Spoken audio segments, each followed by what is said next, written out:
Catch up on all the live shows right here on africatechradio.com. So I think I was asking Sydney, I think Johan just said, how he was. I was just asking Sydney how everything was at his end. So Sydney, I think it's taking longer than usual, but how are you doing today? Hi, Anthony. It was nice joining you again here today. Yes, I'm based here in Scotland, and also quite a lot of things we are working on, and also looking at the hype of ChatGPT, what is going on. Yeah, and also we are here today to talk regarding the ChatGPT and also all about the African continent. And also we are also preparing for the Chatbot Africa and Conversational AI. So I'm happy to be here today. Beautiful. Good to have you here. I'm happy to be talking about, conversational AI also. I'm really happy. Let's start with some of the fears that you've heard from people, and maybe the ones that you have maybe thought about. And why do you think there seems to be some kind of fear in the world for conversational AI? Sydney? Thank you, Anthony, for having me. I think on my own side, I don't usually like to talk about anything about hype, anything about to join the bandwagon. When the ChatGPT came out, I wasn't so much interested to know so much of it. But looking at it at this time, there's a lot of fears and a lot of changes. I particularly, where I'm focused on is about the bias and discrimination. So, most of these CAI models, so there's a lot of bias in them, and also the way they train the data, and also it can lead to a bias or also to discriminate responses from people as well, people of color as well.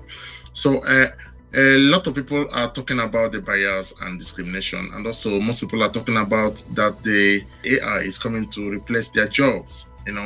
There's quite a lot of fear, but I personally believe that the CI tools may lead to job displacement, right?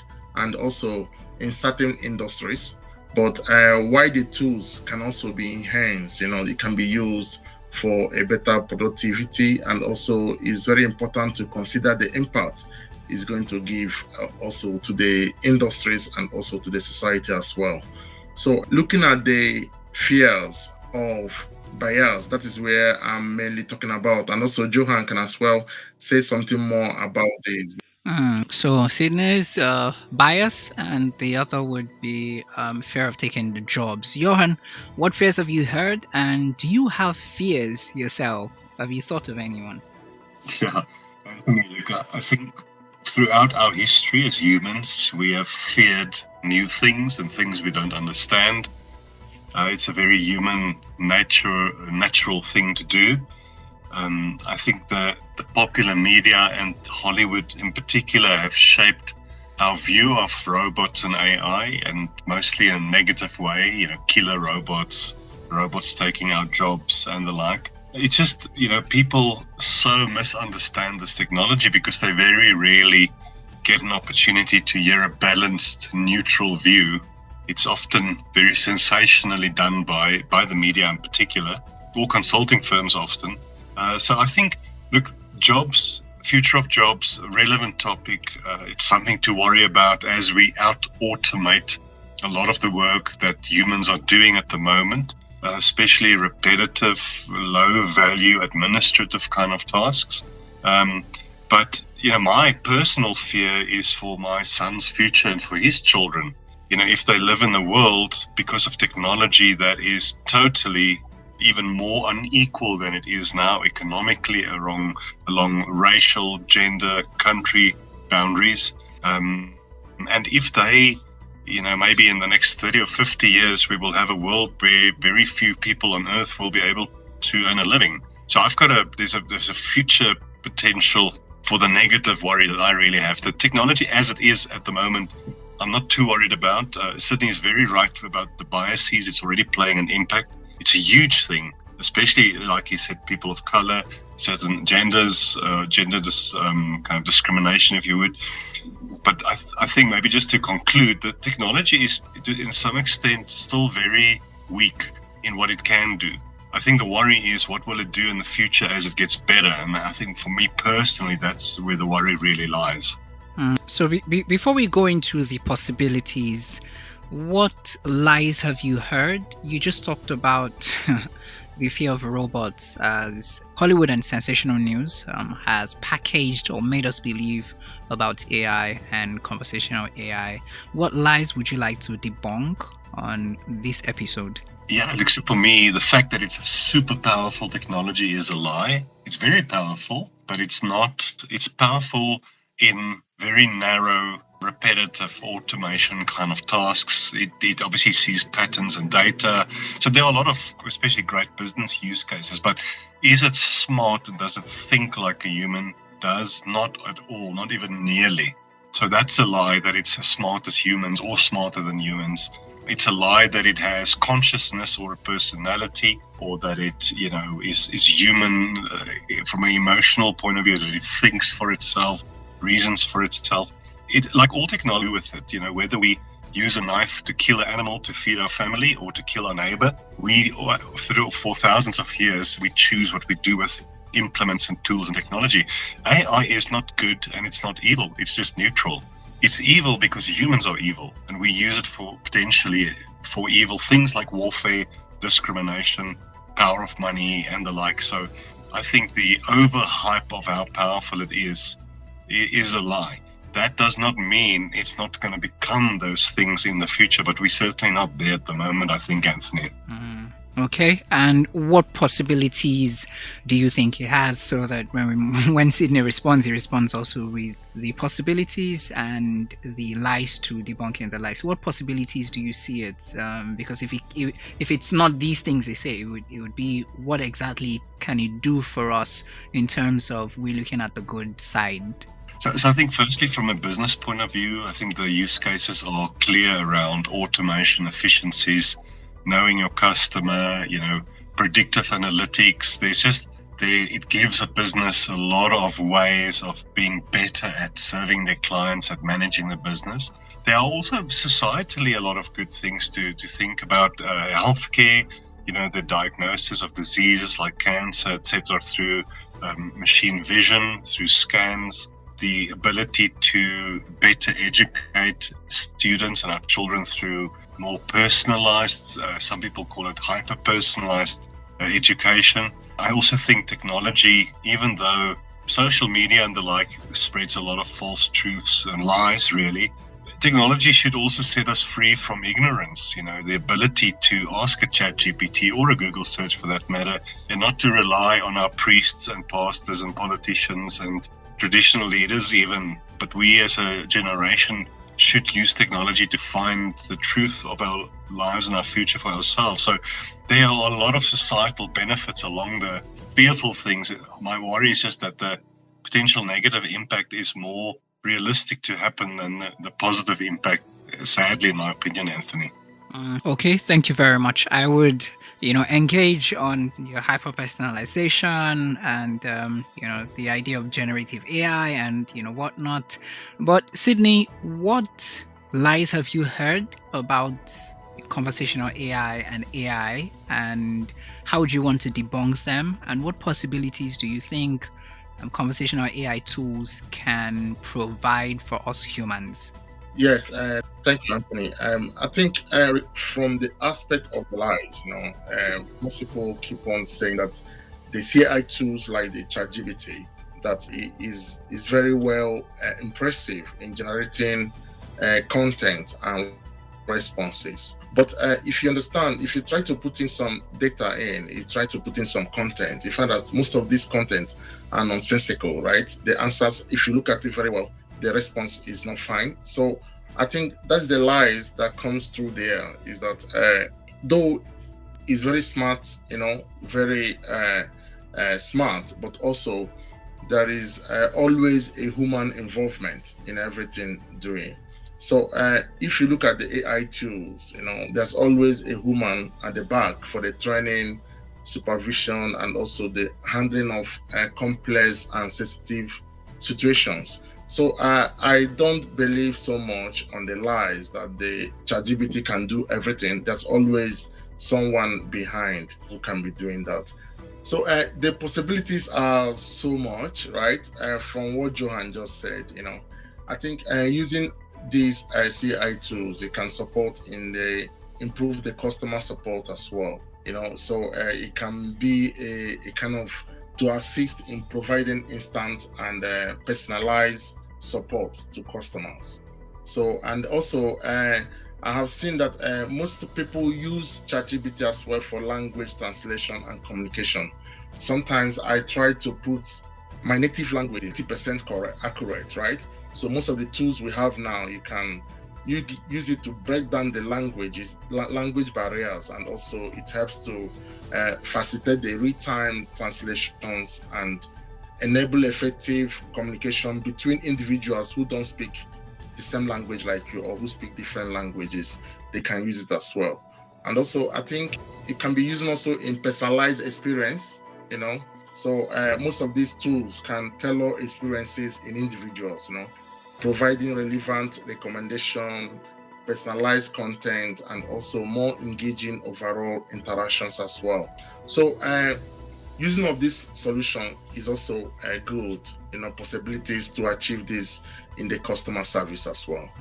So when we say generative artificial intelligence, as it relates to, by the way, CAI, if you hear CAI all through this podcast episode, it means conversational artificial intelligence, right? Just for those who'll be listening. Now, when you say generative AI, what exactly are we talking about? Generative AI, is a part of AI that focus on creating models, right? That are capable of generating images, content, like text also. That's all about anything that is capable of generating images, content, and also video as well. Okay. And you mentioned context-based and, I think hyper-personalization. Johan, I would want Johan to also add his voice to this, because these terms, most times a lot of people just see it on, Twitter, or when they're scrolling through, social media, and they just hear, hyper-personalization is going to do a lot of things for them, and they're wondering, what exactly does this mean? Johan, can you give some context to contextual CI and hyper-personalization, what it would mean? Yeah, look, so I think given the data that our service providers have on us, or should have on us, they have no excuse not to give us a better experience and better service. I think most of the service providers we deal with typically have a one-size-fits-all approach. What their website looks like, how you interact with a contact center agent, or with a chatbot for that matter. But I'm not like the next customer, and you have enough information on me to predict what I most likely want to ask you, given the time of the month, given the time of the year, so it could be seasonal. And also, I think we all had the frustration when you deal with a call center agent, for instance, or a chatbot, where it seems like they don't know anything about you. Where they ask you, and I don't mean the basic security checks in the beginning to make sure they're speaking to the right person, but they will ask you about the products and services that you have, where they should already know it. So a lot of these agents, virtual or human agents, are not empowered. So hyper-personalization, and also from a conversational AI point of view, means that the interaction is very unique to me as a customer and as an individual. You even have chatbot or conversational AI platforms that will recognize my location and age, because it's got that data, and it might, to a younger person, say, yo dude, how you doing? Where to an older, maybe investor, it will speak a lot more proper business English, as an example. But it also should, I think maybe the best way for me, guys, to explain it is, often when we have a challenge, so it could be our TV is down, our internet is down, our car's not working or whatever, that we don't know what's wrong. We can only explain the symptoms. So I will just call in and say my internet's not working. I can't tell them why. But if they have contextual data on me, they know there's an outage in my area, there's a problem with a local telco switch, for instance, there's an electricity outage, and so forth. They can preempt why I'm asking the question. And in fact, Hyper-personalization would mean I get a WhatsApp or a text message from my internet service provider saying my line is down before I even know it, with the message saying it'll take us 1 hour, we're on it, here's more detail and so forth. So it is knowing who I am as a client and treating me as an individual rather than just one of your many robot-like consumers. And technology and data analytics gives us the ability to do that, to speak with a consumer or a client in a way that's very unique to them, that they would enjoy, rather than this one-size-fits-all approach that we typically have. And there are some businesses who render services. They say they render services, and these services are couched as experiences. Is there a possibility for conversational AI, generative AI, contextual chatbots and whatnot? Is there a possibility for AI to automate our experiences?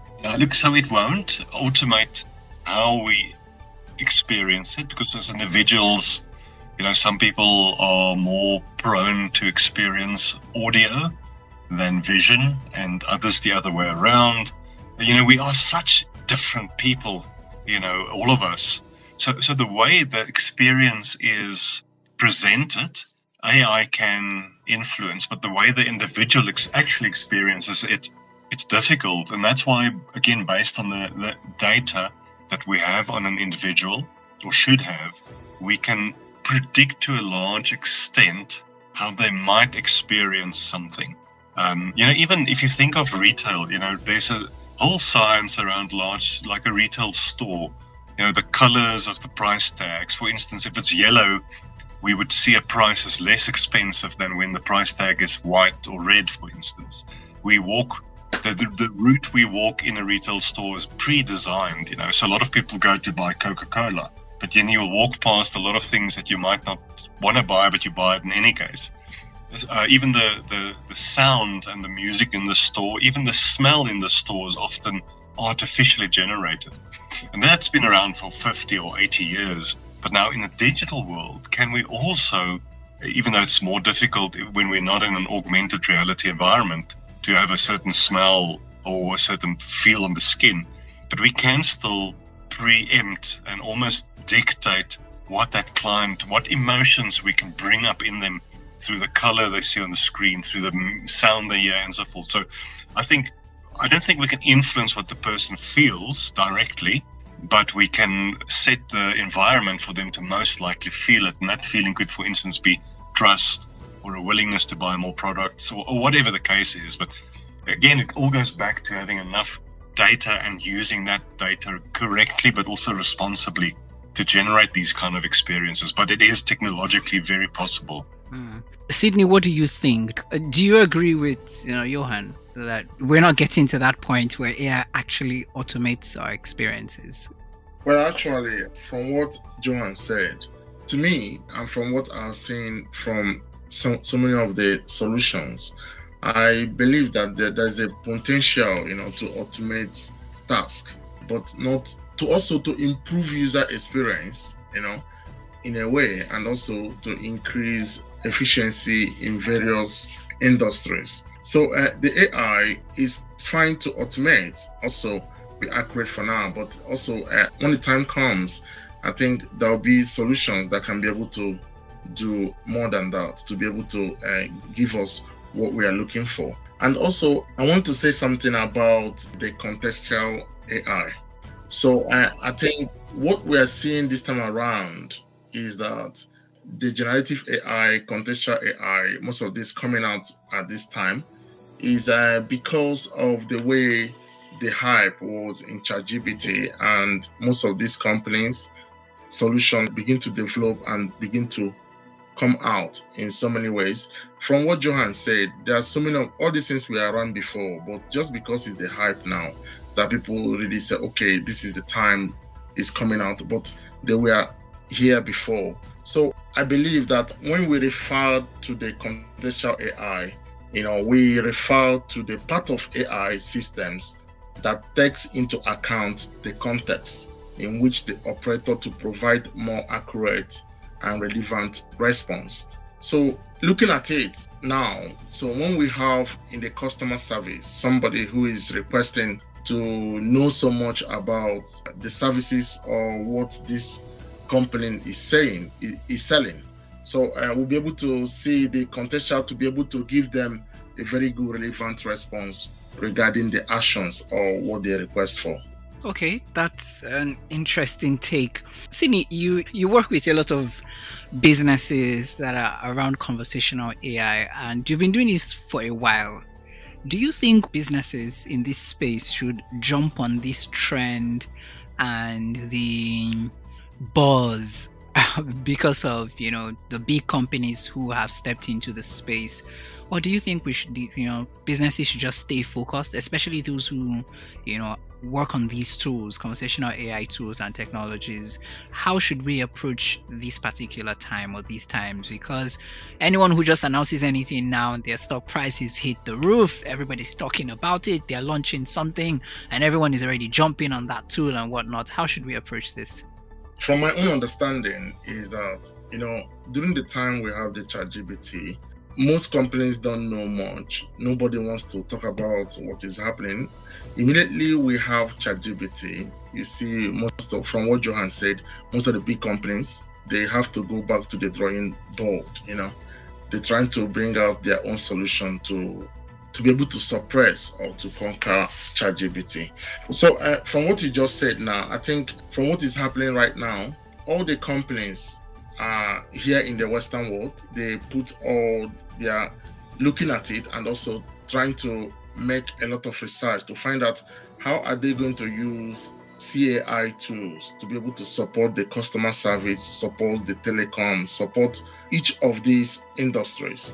So I think it is time also for we in the African continent to focus on how this solution can help us to improve our customer service, to be able to work on the healthcare and work in many parts of the industry as well. So I think right now is the time that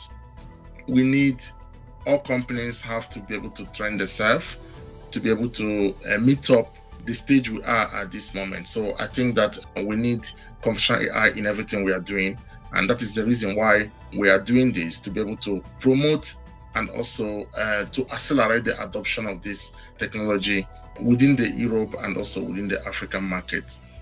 Thank you very much for pointing that out. The fact that for now, most of the companies that, are like popular and have jumped on this are like in the Western world.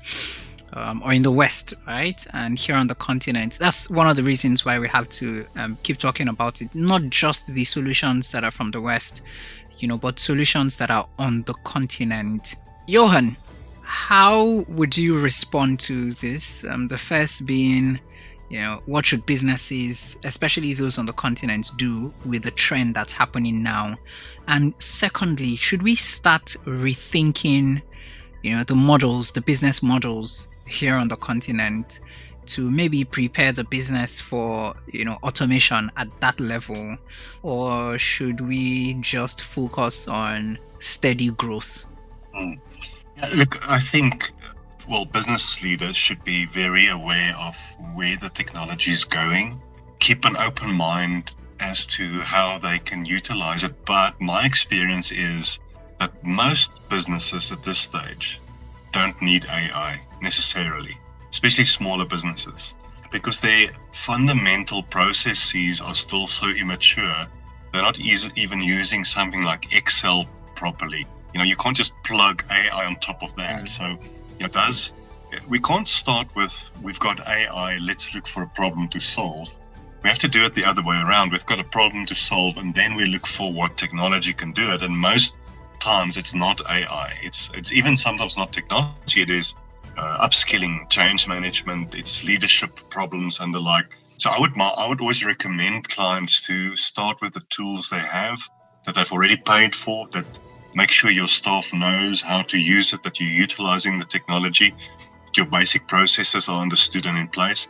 Later on, start looking at this technology, because even if you take a very powerful conversational AI platform, but your data is so immature, it's going to be such a waste of money On the other hand, however, I think for Africa and Africans to become increasingly globally competitive, we have to also look at using this technology. I know it sounds like a contradiction, but I think what I'm saying is clean your house first, make sure your house is clean, proper business processes and the like, and then we can look at this tech.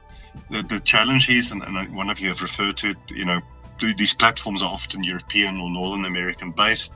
A lot of times as Africans, we have to create our own data, our own platforms for our own languages and the like. So I always just advise clients just to take a breath. Don't just jump on an AI bandwagon. Make sure you really need it, because you most likely don't for now. And then later on, once everything is sorted, data, processes and the like, we look at it. But can we as Africans benefit from it on a global competitive stage? If we do it right, we absolutely can. But that's a big if, I think, Anthony. Okay. So I think 27th of June is MSME's Day around the world. And still, right now, 2023, I think about 60% of the businesses on the continent are still, within that level or at that stage, 60 to 70%, if my data is correct. But then there's some roles and there's some persons on the continent right now. I was speaking to a set of, they work in marketing, right? Yes, marketing. I think communications too, but marketing, mainly marketing. And they've already started settling some of their very not simple, but repetitive actions through chat, and they're asking it to do certain things for them.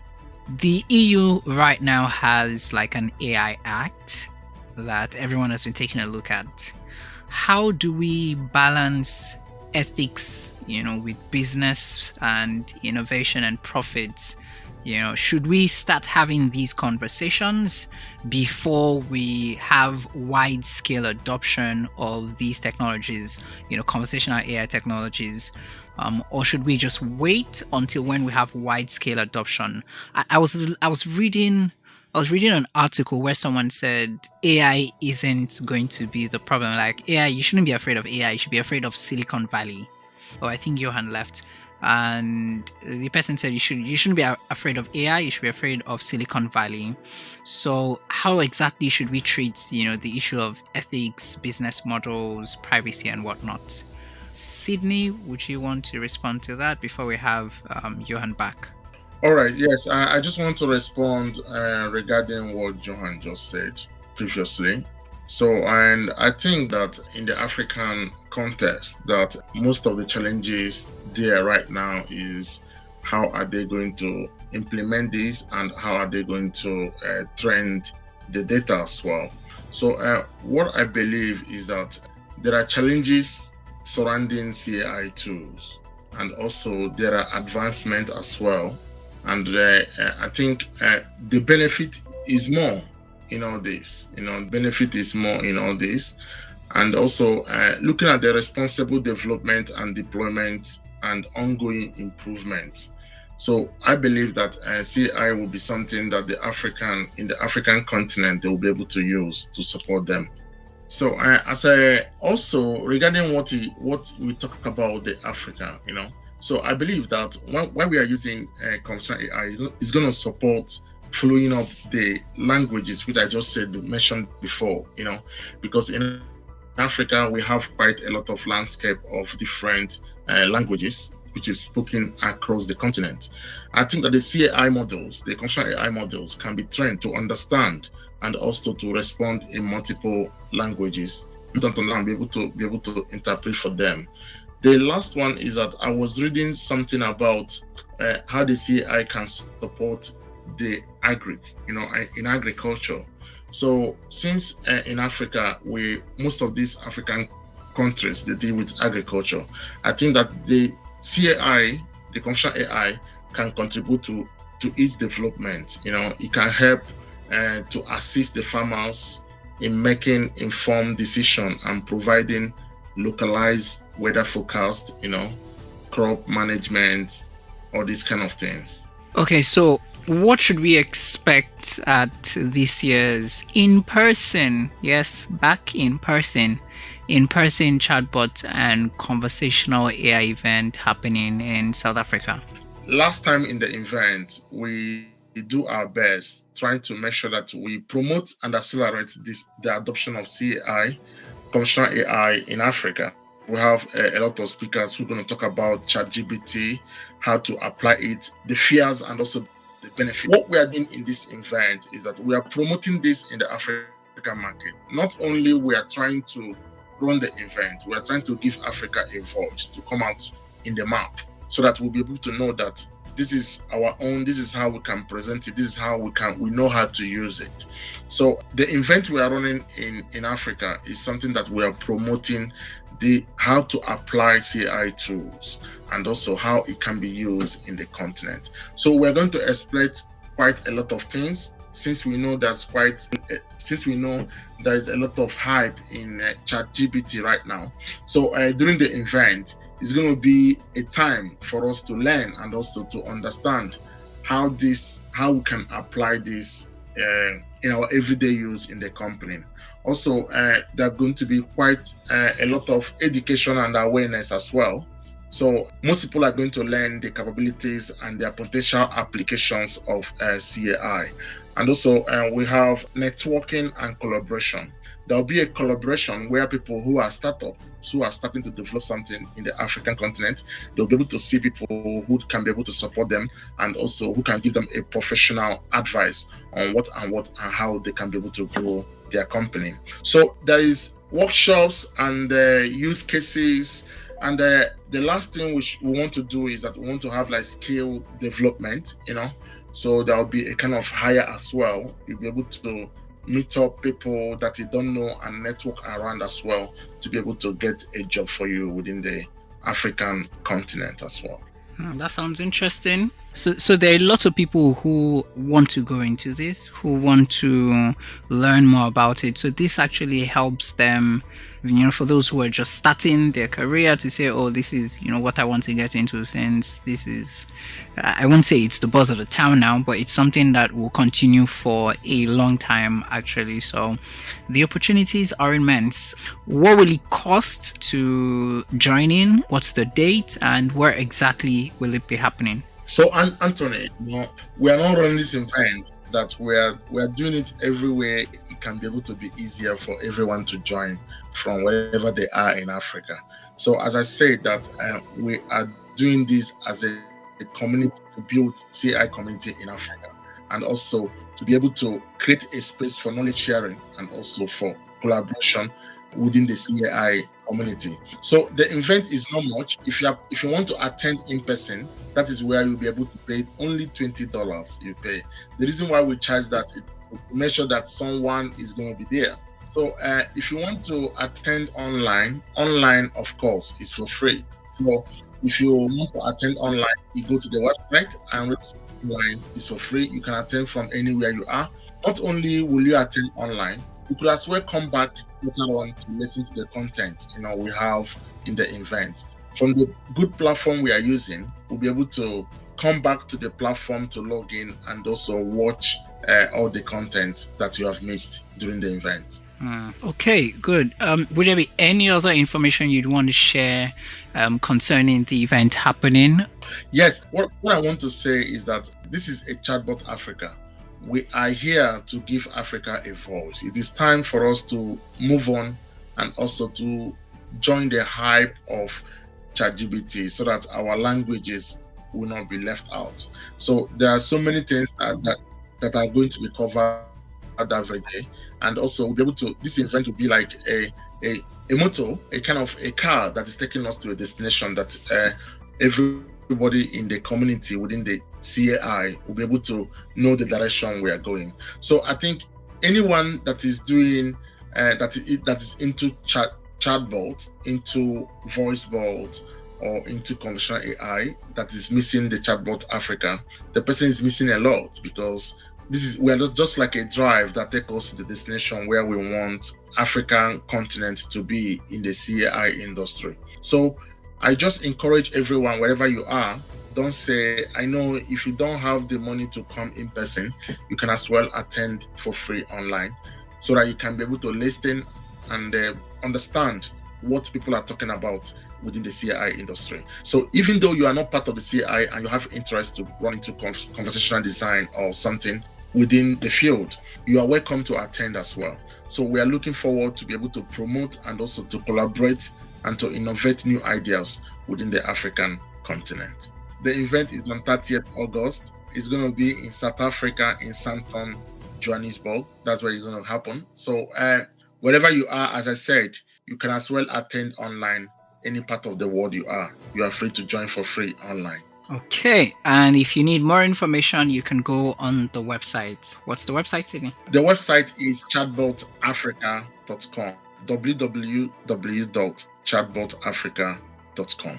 Just very simple. Okay, so thank you very much for all the work that you do, because I think that you're not on the continent like physically presently, and you also like run other events that have to do with chatbots and conversational AI across the world. That's Europe, Americas and all, and for you to think of the fact that we actually also need to put ourselves forward when it comes to these new technologies, so that we're not left behind, and so that we can also advance at a particular pace, or catch up or even overtake, and also try to find a way to ensure that these technologies, we can have African context for these technologies. It's really, really important, and I just want to say thank you for all the efforts and all that you do for the space. All right, thank you so much.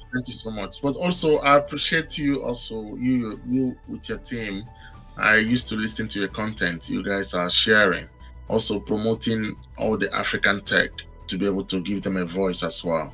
So I'm happy to be here today. Thank you so much. Thank you very much. We look forward to August 30th, yes, when we're going to be talking conversational artificial intelligence and chatbots.